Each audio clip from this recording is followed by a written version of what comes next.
Hello, welcome to another video by Critical EDH. I'm Eric, I'm here with... I'm Logan. Hi, I'm Jay, here again. Yeah, returning special guest in our rotating chair. And today we're here to talk about deck selection. One of the reasons we were really interested in talking to you, Jay, is I think a lot of people that know you can kind of remember the different eras of decks that you've played. I know when I first started, you were Inala through and through.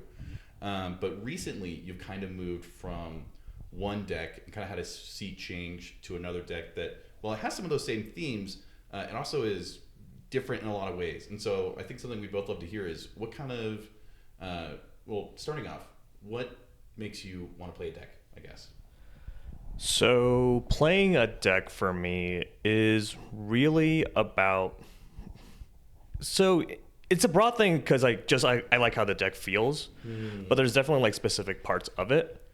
I particularly like strange interactions. I like things that don't quite, like, people are not completely expecting. Like in, say, Inala, most people don't usually expect Intuition as a one-card combo in that sort of thing because in Inala specifically, you can grab Spellseeker and 2 reanimation spells, which is just a one-card combo directly. Yeah. But like in Grixis, normally they can't do that because they lack the key piece of Sabines. Yeah, exactly. And Grixis Intuition actually lowers your win rate typically outside of Inala. So I think that's a good point where I can see your casting Intuition and me facing you as Inala. I'm going, what does he get here? I don't know if this is like bad enough for me to counter. I understand like it's a very powerful card, but my everything I know about Intuition, I'm going, I don't know. I'm not sure. Yeah. So I could definitely see how over the course of your cEDH career as it was, you kind of developed that sense of that, like, something that really attracts you to a deck is the ability to either use old pieces in new ways or maybe cards that aren't super traditional to cEDH. Right. I mean, if we want to talk about like my progression, because you mentioned I switched decks like fairly often. Like I wasn't a Inala player, then I switched to an Aranis Street Urchin deck, which is very different from Inala because Inala is a... What do you mean? They're both red. They both have red in it, but Inala is a very, very fast turbo deck that tries to just go off on like 1 or 2, while Aranis is a deck that tries to assemble non-threatening like pieces and control the board with its unorthodox ability to ping people with Aranis's Death Touch. I do want to couch this in a little bit of context. And the context is that these decks that Jay is talking about, these were pre-ban. So Dockside was around. And then I think that you kind of shifted off of Aranis a little bit after the ban. Right. And we try not to talk about the pre-ban, post-ban as much here. I think it's a bit of a tired conversation. But I think the context is important for this conversation. Yeah, so what Aranis had the unique opportunity to do is that Aranis was able to run simultaneously Null Rod Oof effects on top of Dockside, because while other decks obviously don't want to actually use the treasures, Aranis is okay with just sitting on the body and the treasures and using them as ammo for Aranis to control the board. And if you find the window to remove, to go off with like a Dockside combo, you can just remove your Null Rod at your own will. Like, it's the same thing, like, but you also have that bit of like flexibility and like, hey, I don't want other people to go off with Dockside right now. Like, I can just play this Null Rod right now. And I think that's a good point. Playing to your strengths as like you like these obscure interactions and these things that might not be obvious to the other or the third party. Where you're like, okay, well, I have a Dockside, and then everyone goes, well, I'm going to clone it, and you go to clone it, and all of a sudden the Dockside is not there anymore for some strange reason. Right, because Aranis can sacrifice it in response to any cloning effect, which is very funny. And so, like, moving off of Inala, you left for, one reason, and then you left Aranis, I think kind of because of the Dockside ban. So you talked about what leads you to pick up a deck. What kind of signals to you that you're ready for something new? So Inala is a turbo deck, and at that time I was thinking about I want to get like more experience with playing games that typically go long, because Inala does not typically have a plan. If games go super long, the deck is filled with bad cards for the sake of the Seeker combo. So even if you like try to do the Ristic Study Mystical Mortar thing that people are want to do, like you just kind of sit there and draw terrible cards. So playing a deck like Aranis that is more capable of just sitting back and waiting for windows, which was interesting. And as you mentioned, like the Dockside ban was a large reason why I switched off Aranis personally, because that was a large part of its like ability to like just pivot through like explosive Dockside combos or just using it as a. So you're saying that you use these milestones, whether it's a ban or is a something you're looking to experience as like from a personal perspective, as a way to signal like, hey, maybe I should try something else. Right. And another thing that Aranis let me do, or kind of forced me to do, was engage more with the political side of the game, because Aranis lacks traditional permission colors and usually needs to convince other people to understand what the greater threats are, as opposed to tunneling on this strange 3/3 Death Toucher that functionally does not really do anything for like you can kill it, but there are much better things to be doing. So like trying to interact with like that more political game was another reason why I want to switch on Aranis, like basically forcing me like I can't counter anything, so I kind of have to like really drive the flow of the game in a different way. So the bans happen, and now you're not homeless in that Aranis doesn't work. I think the deck is still fine and it still sees play, but now you're looking to just make a change because maybe there's something a little bit better that you see. What's your next move then? Well, after Dockside was banned, I think everyone saw the writing on the wall that we were going to go into a much slower game, and everyone was trying to see like what sort of commanders would sort of thrive in that. And one commander that stood out to me obviously was Shorikai, because because with Dockside in the format, Shorikai was a potential, oh my god, I'm just going to throw the game to this red player sort of situation. But now Shorikai is able to play these very, very drawn out games where he just sits there, accrues value, and then just bulldozes the table when he feels like it's time to go. I think Urza was in the same spot, or for the largely the same reasons, because you want to play these artifacts and Cheerios, and God forbid you run into a Dockside player and then you're just like, okay, well, I don't really know what to do with that. It also freed up some slots, like because usually Short Guy had to run like very strange things like Trick Bind, even Blue Blast, Humility, just to shore up like the Dockside Menace situation. Yes. Yep. But now with those cards gone, Short Guy can also present, and that goes back to like what I was talking about, unusual cards. Like Short Guy runs some very unusual cards for cEDH. Like Coveted Jewel is a popular card in the deck right now because of its ability to just power through, generate some mana back, and draw cards. You kind of assemble a storm engine with that card and Right. Displacer Kitten. Right. If those two show up together, it is usually I'm usually in a pretty good spot. Right. So from an outside perspective, you found a deck that kind of has that uniqueness, it has that edge, it's relevant in the meta, it's got things to teach you. Theoretically, you found the perfect deck to play forever, right? Mm-hmm. I was expecting him to disagree, but he's like, yeah. There's a slight problem, and it's called tournament timers, but you know. I think that something I've had to kind of learn is the difficulty of not attaching your identity as a cEDH player with a single or a particular cEDH deck. And sometimes that can either hold you back as a player, or it can kind of serve as an obstacle between you and where you're trying to go. So even though you were on Shorkai for a really long time, what was it that kind of either let you know, like, I'm ready to like move on, or what obstacle did you run into? It sounds like Tournament Timers was one of them that's like, I need to maybe pick something else up. So the downside of playing Shorkai is that you are probably going to be the least proactive deck at any pod you're in. Shorkai basically does not go for a win until all other players are exhausted.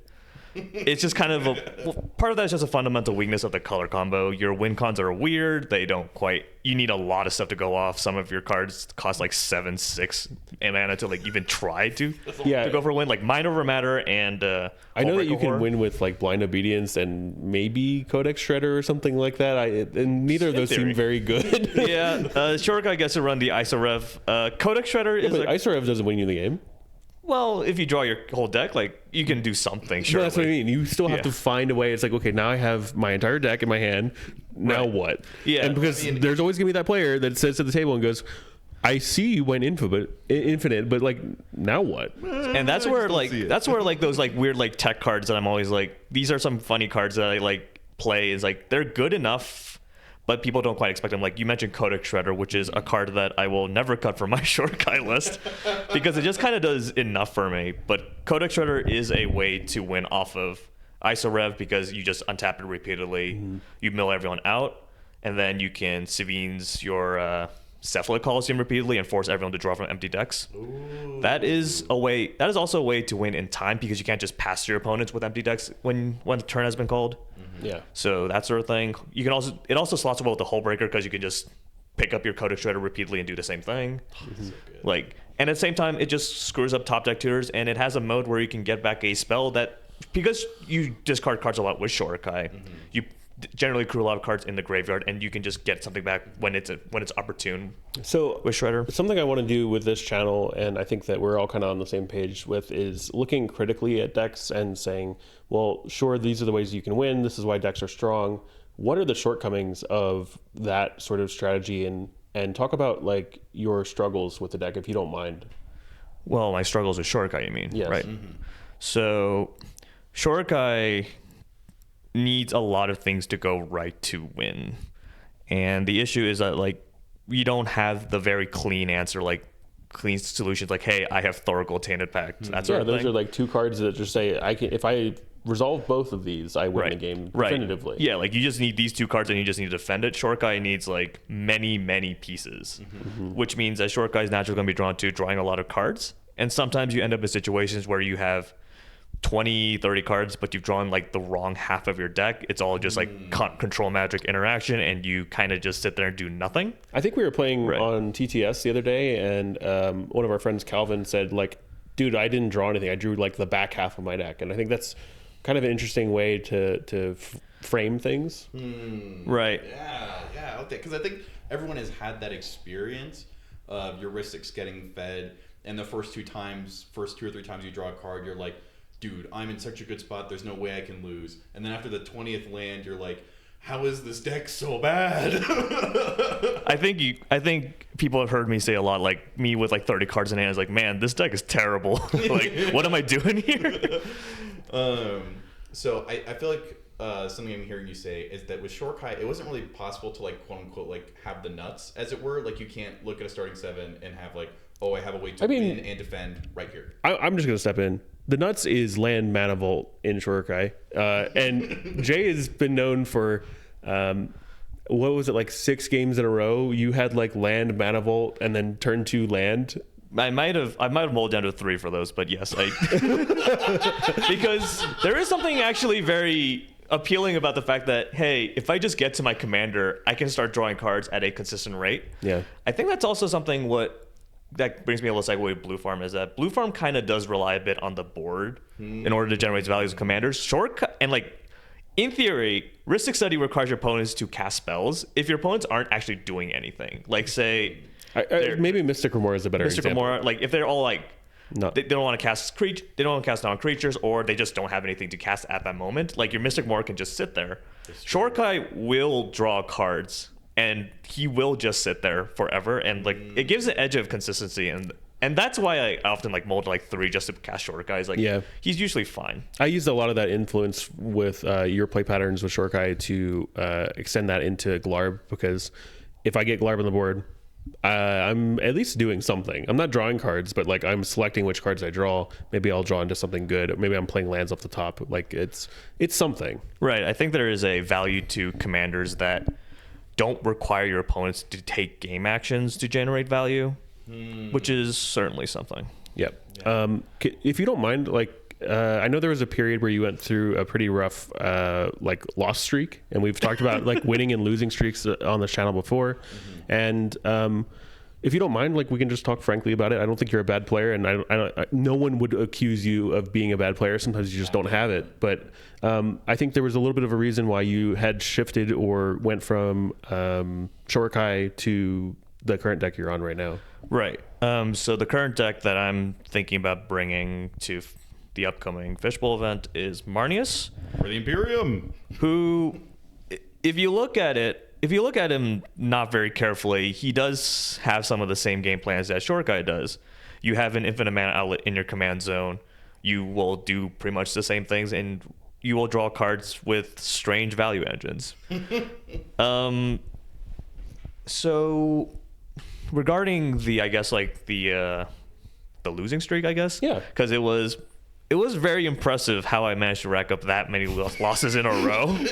It's funny because like I would like look across at like locals and I like look at Jay and he'd just like shake his head at me or he'd like thumbs down, like, you know, the Roman like thumbs down. I'm like, oh man, like there's another like notch on the bedpost of not winning a game, which is it's a rough thing to experience. And I'm curious about what you're going through as a player going through that. I mean, I can't say exactly what sort of mindset I was during that time, but I can say, like, if going through that sort of loss streak, there's basically like two ways you come out of it. You either like get up or you break down, right? Yeah, you find a new hobby or you find a new deck or you find some avenue through, and whatever that may be. Right. And I think I was very fortunate to have a lot of players that I was able to consult about my deck. There is another known Shorkai player in the region that shout out to Hane. Yeah, that I compared notes with, and he was able to say some words of advice that let me slowly change my playstyle on Shorkai. It's still a control deck at heart. It's just like be a little more careful with what you pitch to Shorkai because you might not have the gas to push later on. Yeah. Don't be so fussed about like controlling the deck, the whole table, that sort of thing. And those sorts of things, as well as just being able to get at it, because I think there is merit to just facing adversity as a player and just being able to overcome that kind of puts you further ahead than you were when you started, because like now you're like, hey, I've gone through this. Like, you've gone through the shit. You've gone through the worst parts of playing Magic, which is like not winning a game for what, weeks on end? Yeah, like weeks, like close to a month. But I mean, I think that you were struggling with the deck, and then you took that as an opportunity to reflect, consult with friends, consult with other Shorkai players, use the resources that you have available to you. And then now, what did you just do last weekend? I mean, like you took Marnius, and then you top forward? Top forward. Yep. Yeah, it took me straight to the top. That's awesome. The first time I actually brought it to like any sort of event, like I was just messing around with it a bit, but yeah. I think that's a great story. I think that's something that people can take a lot of sort of inspiration from, is that sometimes as a player you face these challenges that are really hard to deal with, and I think that I couldn't imagine dealing with it as well as you did.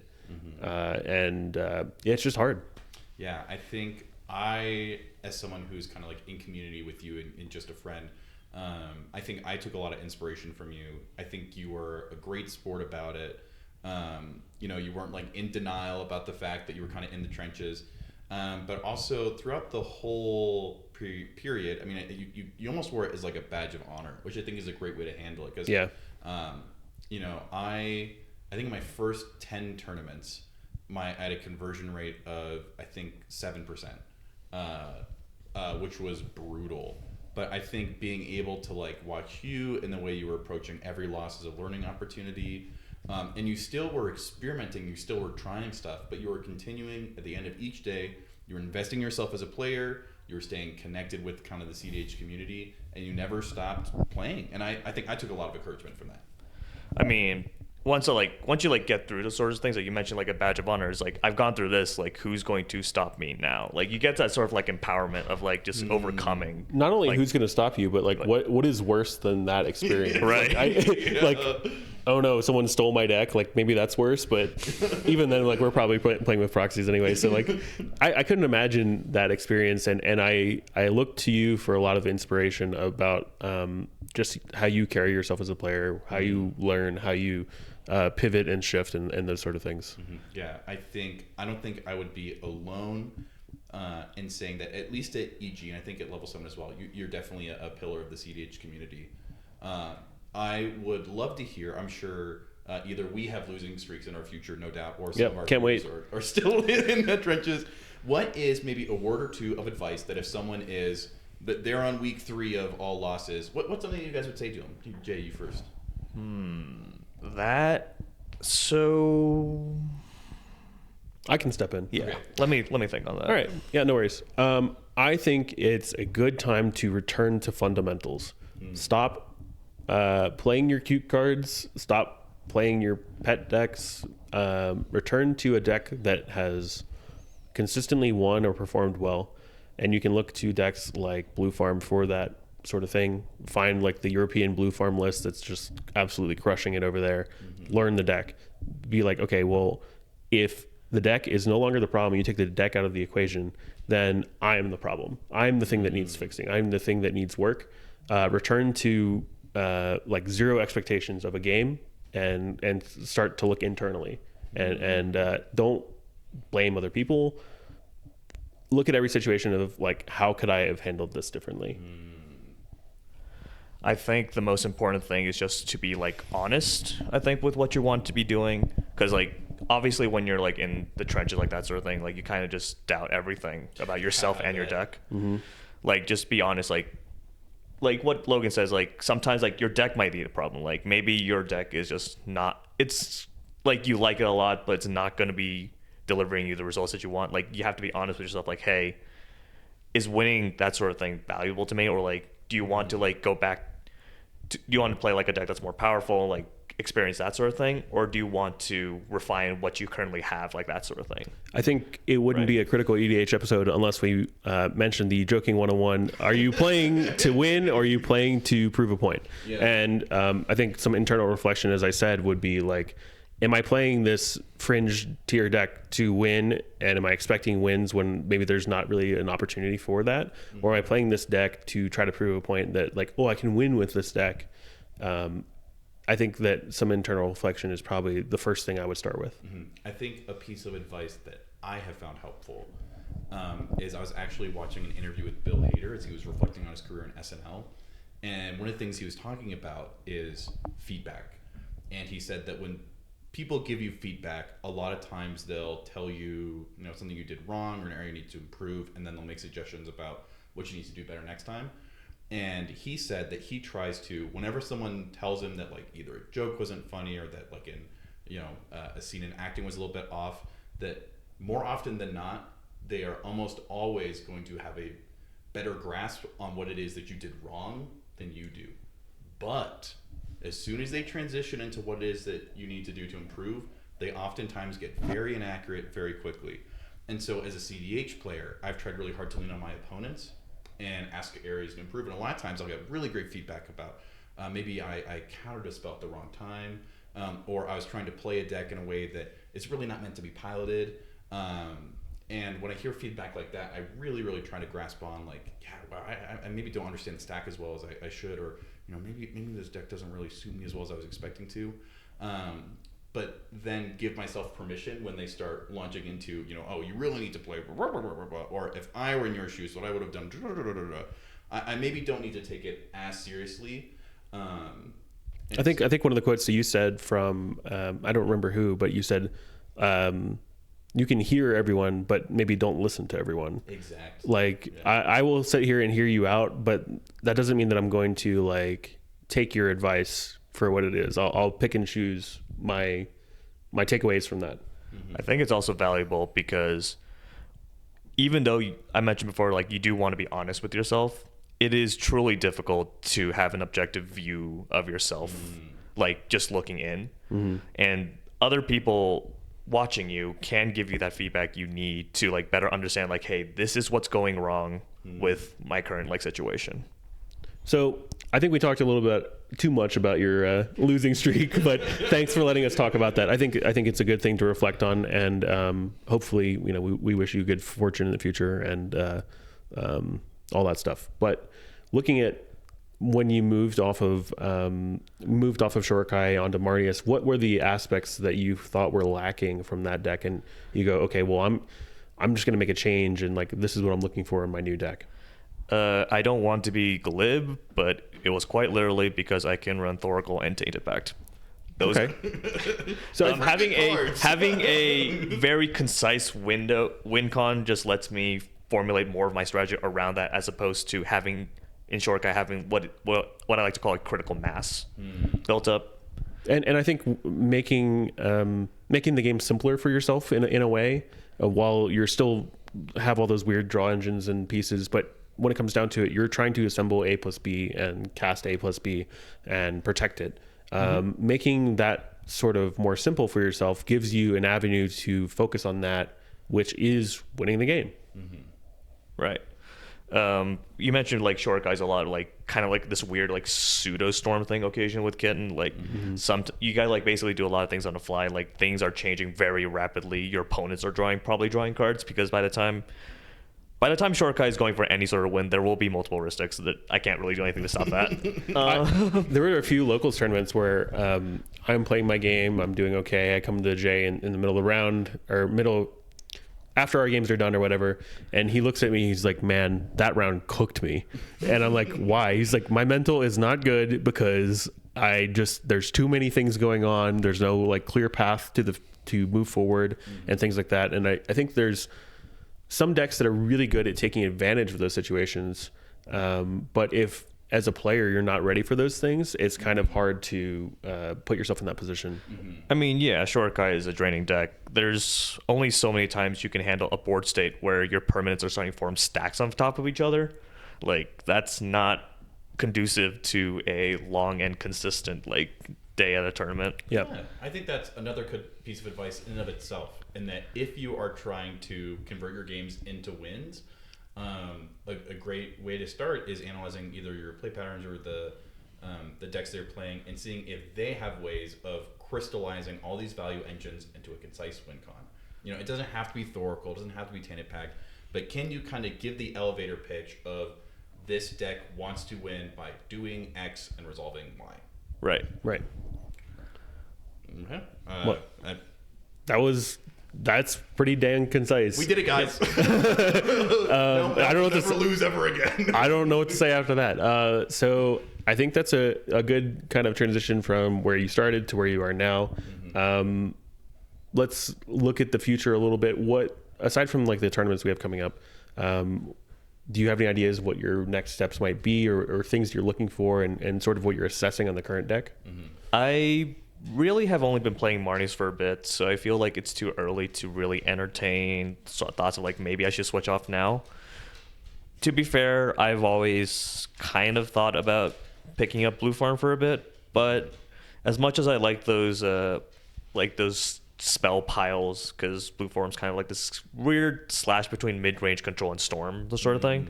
Yeah, that's a good way of putting it. Blue Farm is a deck that I've strangely never really gravitated towards, because I like my decks to be a little rough, I guess, like with strange like pieces, and Blue Farm is as smooth and clean as it gets. Yes, it's a very thought out deck. People have basically reiterated this over times. Like, people are not going to be adding new cards to Blue Farm like very consistently. It's pretty found out. Yeah. It's pretty. It's a known quantity, like I guess. semi-solved. Yeah.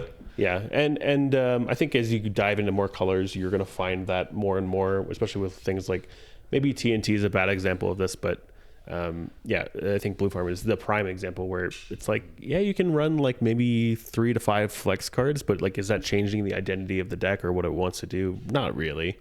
Right. And while they may fit with your playstyle a little bit better, are they increasing your win percentage? You know, the other member of Critical EDH, Jason, used an AI to put together a mathematically correct Blue Farm. It was a lot of statistical analysis, if I remember correctly, just pulling, I think, a bunch of top cutting decks. Yeah, and it's a good thought exercise to look at and say what is actually winning the game, that sort of thing. It's a little bit easier to do when you're in that many colors and there's really no sort of flex. And on a deck as popular as Blue Farm. For sure. But yeah, I mean, it seems like you've got your eye on improving as a cEDH player. You got kind of like a to-do list of things you want to keep your eye on. But also, it seems like you're in a spot that you're happy with and you're having fun. I mean, yeah, like I don't want to just play the same cards over and over again. I guess that's but winning's pretty fun, right? Winning is good. It's just like I also do like the looks on my opponent's faces because I was playing Marnius the other night, and I played like stuff like Fairy Artisans, and people are like, so they look at the card, it's like, okay, and then as soon as they play a creature, it's like, cool, can I have a Timna? And they ask for the card again. It's like, what is this doing? Like, it's just these really strange like interactions, because like I think there's also a competitive merit to taking your opponents a little off their game. Like if they see something unusual, they have to process that. Like very artisans can change things. Like you can't just slam down an OBM because I'll have an OBM, like that sort of thing. Yeah. Like it sort of subtly changes, but you also don't want to get like too deep in the sauce and play like very strange cards that are just there for being strange, right? Yeah, it has to serve the purpose of the deck, and the purpose of the deck is to serve you as a player, at least in cEDH, In winning the game. grinder, in winning games. Yeah. So right, and if catching people a little off balance helps with that, like I'm not gonna like not do that. yeah, you have to ride the line between fringe deck versus fringe card versus maybe I'm just trying to play something that's good enough, but also catches someone by surprise. That's something I think you're really good at, and I don't.